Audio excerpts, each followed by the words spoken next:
बिस्मिल्लाहिर्रहमानिर्रहीम। आलनूर goat farm की तरफ से मैं बात कर रहा हूँ, नवीद लगारी। तो आज का जो हमारा टॉपिक है, ये एक नया टॉपिक है। टॉपिक वैसे बकरी के रिलेटेड है, बहुत ही मेन टॉपिक है। तो टॉपिक ये है कि मैंने अल्फ़ा काश्त की हुई है, ख़ुद ये आप देख सकते हैं। तो आप इसको देख सकते हैं, ये तकरीबन 11वें माह की 15 तारीख को काश्त की थी। तो अभी इसको दूसरा पानी लगा रहे हैं। तो उस वक्त आपको नहीं दिखा सके थे कि कौन सा बीज इस्तेमाल कर रहे हैं और कौन सा बीज काश्त कर रहे हैं। तो अभी टाइम है, मौसम आपके सामने है। तो वैसे अगर आप बकरी फार्मिंग करना चाहते हैं, कोशिश करें कि अल्फ़ा आप खुद काश्त करें। तो आपको बताने का मकसद यही है, जो नए फार्मर, नए बहन भाई, नए व्यूअर्स हैं, नए हजरात हैं, नए बकरा पाल हैं, तो कोशिश करें आप जो अल्फ़ा है पहले नंबर के ऊपर आप अपनी बाज़ाते खुद काश्त करें। क्योंकि इसके जो रेट हैं वो इतना हाई होते जा रहे हैं कि अब तक जो हमें सुनने में आ रहा है, तो जो फैक्ट्री मालकान है मंडी वगैरह के, या हमारे उस्ताद मोहतरम हैं, जो उनकी बातें सुनते हैं, या दोस्त अहबाब कहते हैं कि ला के दें या हमें दिलवा दें, तो अभी भी इसका वक्त 100 के करीब 100 फ़ी किलो खुश्क इसका 100 के करीब है। और चांसेस हैं मे भी इस साल 120 से भी अप कर जाए, या 120 तक इसके जाने के चांसेस है। तो 4000 रुपये का आपको इसका जो है ना वो एक मन मिलेगा। तो कोशिश करें आप खुद काश्त करें। तो ये इसके बारे में सब जानते होंगे, ये चारों की मलका है और इसमें प्रोटीन का लेवल जितने भी चारा जात हैं सबसे ज़्यादा है। तो इसमें वैसे जड़ी बूटी कोई नहीं हुई थी, हमने अपने घर के पर्पज़ के लिए ये छोटी छोटी पट्टियाँ बनी हुई हैं। तो इसके ऊपर शलजम वगैरह काश्त कर दिए थे और दूसरी के ऊपर मूली वगैरह की काश्त कर दी थी और बीच में कोई साग वगैरह। तो अब जब इसकी कटाई होगी तो हम इसकी कटाई के वक्त ये सब चीज़ें जो हैं, जो ये पटरियों के ऊपर है, ये तो वैसे रहेंगी। बाकी जो बीच में साग वगैरह है या सरम वगैरह हुई पड़ी है, तो ये सरसों वगैरह के एल के जो इस्तेमाल में थे, ये इसकी भी कटाई होगी। और हर दाल अभी भी मैं चला रहा हूँ, आपके सामने है वो खुश्क हर दाल, ये अभी भी मैं खिला रहा हूँ अपने जानवरों के, इसकी भी वीडियो आपके सामने आ चुकी है। तो जो नई काश्त करने जा रहा हूँ, नई अल्फ़ा जो आज काश्त करने जा रहा हूँ, वो बगले आपके सामने बैठे हैं, उधर पानी लगा हुआ है, वो मैं आपको वहाँ जाकर दिखा देता हूँ। तो इसकी काश्त किस तरीके से की जाती है, मैं इसकी काश्त जो है छट्टे के ऊपर, मतलब छट्टे के जिस तरह बरसीम की काश्त करते हैं ना, वैसे की जाती है। और इसके इस माह में भी इसकी काश्त जारी हो सकती है। तो अभी ये आप देख रहे हैं जिस चीज़ की जो हम काश्त कर रहे हैं, इनमें शलजम और मूलियाँ वगैरह हैं, ताकि साथ साथ हमें अपने घर की भी ज़रूरियात हमारी पूरी होती रहें। ये नहीं है कि जानवरों के साथ इर्द गिर्द हम अगर कोई चीज़ काश्त कर रहे हैं, उसके साथ साथ हमें शलजम और मूली वगैरह की भी काश्त साथ साथ कर देते हैं, जिससे बाज़ार से सब्ज़ी लेने की बहुत से इसके फ़ायदे हो जाते हैं। तो इसकी काश्त के लिए हमने सबसे पहले ज़मीन को अच्छी तरीके से तैयार करना है। ये ज़मीन आपके सामने है। तो इसमें वैसे पहले कपास की काश्त थी, तो अब वो काट ली है। और उधर भी मैंने जंतर वगैरह लगाया था, तो जंतर और हरदाल थी। तो वो 11वें महीने की 15 की तारीख की काश्त है, और ये आज मेरे ख्याल में कोई 8 तारीख होगी, तो 7-8 के करीब होगी तारीख। तो इसमें 12वें महीने की 7-8 तारीख के ऊपर काश्त कर रहे हैं। देखते हैं, वैसे उसकी पैदावार ज़्यादा हो जाएगी क्योंकि अब उसे दूसरा पानी लगा रहे हैं। तो उस दूसरे पानी के बाद हम उसकी कटाई कर लेंगे इंशाल्लाह। को वो उसकी ग्रोथ भी बहुत अच्छी जा रही है। सबसे पहले आपने वैसे कोशिश करनी है कि इसके नीचे गोबर वगैरह डाल दिया करें, और उसके बाद हर कटाई के बाद वक्तन फ़वक्तन जैसे भी इसका निज़ाम चलेगा और इसको जिस चीज़ की ज़रूरत होगी वो भी आपको मैं बताता चलूँगा। अब इसमें पानी जा रहा है, तो पानी जब मुकम्मल तौर के ऊपर फिल हो जाएगी ये, तो इनको बरसीम के छट्टे के ज़रिए हम इसे काश्त कर देंगे। और मैं बीज जो इस्तेमाल करता हूँ वो नौरानी सीड वाला होता है, वो भी मैं आपको दिखा देता हूँ पैकिंग में जो मैंने मंगवाया था। तो आपके सामने रिज़ल्ट है, मैं आपको दोबारा अपनी अल्फ़ा दिखा देता हूँ। तो ये आप देख सकते हैं, इसकी जो लंबाई है तकरीबन मेरे अंदाजे से 1 फुट से ऊपर हो गई है 1 महीने के अंदर अंदर। तो इसकी जिस वक्त कटाई होगी वो भी मैं आपको बताऊंगा किस तरीके से कटाई करनी है, और इसको खुश्क किस तरीके से करना है वो भी बताऊंगा। और अभी मैं इसको खाद कौन सी दे रहा हूं और पहले पानी के ऊपर मैंने इसे कौन सी खाद दी थी। तो पहले पानी के ऊपर मैंने, ये मेरा आधा बीघा है, तो जिसे आप कह सकते हैं 2 कनाल, 4 कनाल का 1 बीघा होता है। तो ये 2 कनाल है, 2 कनाल में मैंने 10 किलो डीएपी इधर डाली थी, और पहले सबसे पहले नीचे गोबर भी डाला था, तो हस्बे ज़रूरत ज़्यादा नहीं डाला था। और इसके बाद आज जब इसे दूसरा पानी लगाने जा रहा हूँ, एक तो पानी होता है छट्टे वाला जिस वक्त उसके वो काश्त कर रहे हैं, उस वक्त मैंने कुछ नहीं नीचे डाला।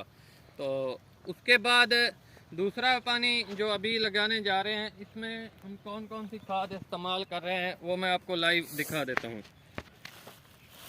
तो मेरे पास ये डीएपी और यूरिया खाद है। तो जो यूरिया की मिकदार है 2 कनाल के लिए मैंने 10 किलो रखी है, और पहले नंबर के ऊपर 10 किलो पहले भी डीएपी इसको दी हुई है। उसके बाद 2 किलो डीएपी की मैंने मिकदार रखी है, ताकि डीएपी से क्या फ़ायदा देगी। डीएपी का फ़ायदा जो होता है, इसकी जड़ें मजबूत होंगी और जड़ें बहुत ही नीचे तक चली जाएंगी। वैसे भी अल्फ़ा की जड़ें बहुत नीचे गहराई तक जाती है, तो इसी वजह से डीएपी इसलिए दे रहा हूँ ताकि इसके साथ साथ इसकी जड़ों को भी मजबूती मिलती रहे। और यूरिया के फ़ायदे भी आप सब जानते हैं, जैसा कि ये टोटल जो मवाद है हमारे पास 12 किलो का बन जाता है, 10 किलो यूरिया और 2 किलो डीएपी।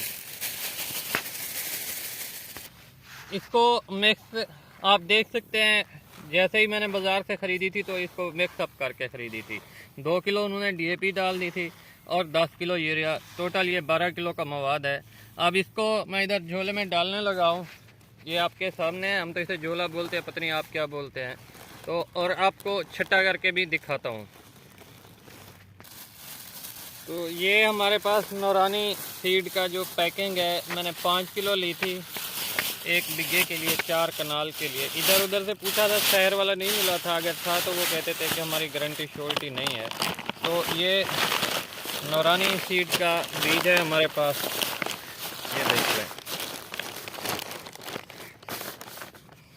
नौरानी सीड। तो अल्हम्दुलिल्लाह बीज भी मैं आपको लाइव, उन्होंने और भी 4-5 सैंपल भेजे थे जो सीड के थे, ये देख लें। अब आपको मुकम्मल ये देख लें।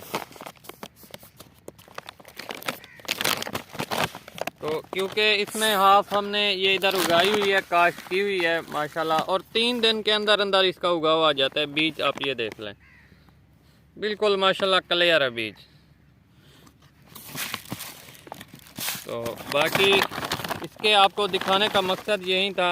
ये देखें, ये बीज की आप कंडीशन देख लें, बिल्कुल साफ़ सुथरा है और 3 दिन के अंदर उगा हुआ है। इसका आपको दिखाने का मकसद यही था कि उन्होंने यही श्योरिटी दी है कि ये 3 साल तक चलेगा इंशाल्लाह। और हर कटाई के ऊपर आपने इसको गोबर डालना है हस्बे ज़रूरत। और कटाई जो है वो कैसे करनी है, जब कटाई होगी मैं आपको बता दूंगा। और ये आप सवाल ये पैदा होता है क्योंकि यूरिया जो खाद है वो डाली जाती है पानी लगाने के बाद, इसके जो बेस्ट नतीजे मिलते हैं। क्योंकि हम इसमें डीएपी हमने मिक्सअप कर दी है, तो हमें ज़्यादा रिज़ल्ट डीएपी का चाहिए, चाहे इसकी मिकदार ही क्यों ना थोड़ी है, लेकिन उसका रिज़ल्ट हमें बहुत ज़्यादा मिलेगा और प्रॉपर मिल जाएगा इंशाल्लाह इसका रिज़ल्ट। तो इसके बाद बाकी जो छट्टा है मैं आपको करके दिखाता हूँ। और बीज आपके सामने आ गया है जो हमने नौरानी सीड वालों से मंगवाया था। और ये मुझे कितने का पड़ा था वो ये देख लें, ये पूरा एड्रेस लिखा हुआ है इधर, ये देख लें, मोहम्मद नवीद। ये हमें जिस कंपनी के ज़रिए मिला है, लेपर्ड के ज़रिए, तो वो भी है, और हमारा फ़ोन नंबर भी इधर ऐड किया हुआ है उन्होंने। वेट ये 5000 ग्राम, मतलब ये बन जाता है जी 5 किलो। और प्राइस क्या है पड़ी है हमें इसकी 8170 रुपये का हमें मिला है। तो उसके बाद बाकी उनके भी कांटेक्ट नंबर दिए हुए हैं, अगर कोई शिकायत कंप्लेंट वगैरह हो। इधर हमारा भी उन्होंने कांटेक्ट नंबर दिया है।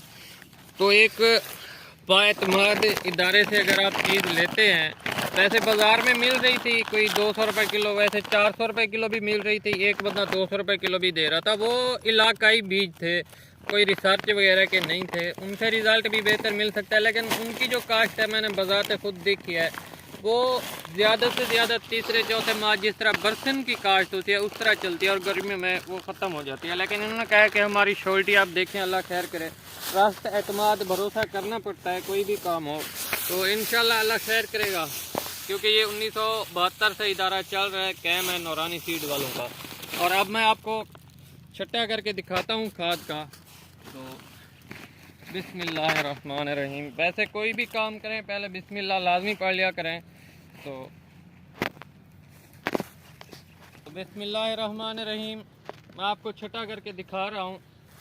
ये छटा कर रहे हैं हम, तो ऐसे बारीक बारीक छटा करना है ताकि 2 कनाल में ये मुकम्मल कम्प्लीटली तौर के ऊपर पूरा हो जाए। तो बाकी कंडीशन घास की अल्फ़ा की आपके सामने है। तो ये थी हमारी आज की वीडियो। ये सब आपको बताने का मकसद यही था कि जो हमारे नए बहन भाई हैं, जो बकरी पाल हजरात हैं, चाहे उन्होंने 2 रखी हुई हैं, 3 हैं, 4 हैं घर पे, तो कोशिश करें ड्राई मैटर के ऊपर ले आएँ।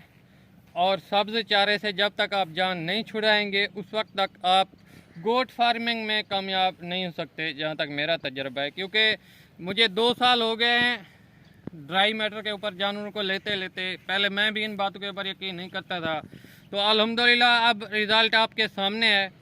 इंशाल्लाह 10 साल तजर्बा में मैंने यही सीखा है कि जब भी आप ड्राई मैटर पे आते हैं कम्प्लीटली तौर के ऊपर, आप जितने भी बकरियों के मसाइल हैं उनमें से 100 में से 90% आपके मसाइल कम हो जाते हैं। बाकी जो 10% हैं वो उसमें से हमारी निगरानी में कोई कोताही हो जाए तो मसला बन सकता है, नहीं तो कोई मसला नहीं बनता। तो अब तक मुझे इजाज़त दीजिएगा। बाकी जब इसकी कटाई होगी किस तरीके करनी है वो भी मैं आपको बता दूंगा, और इसको खुश कैसे करना है वो भी बता दूंगा। जज़ाकल्लाह फ़ी अमानिल्लाह।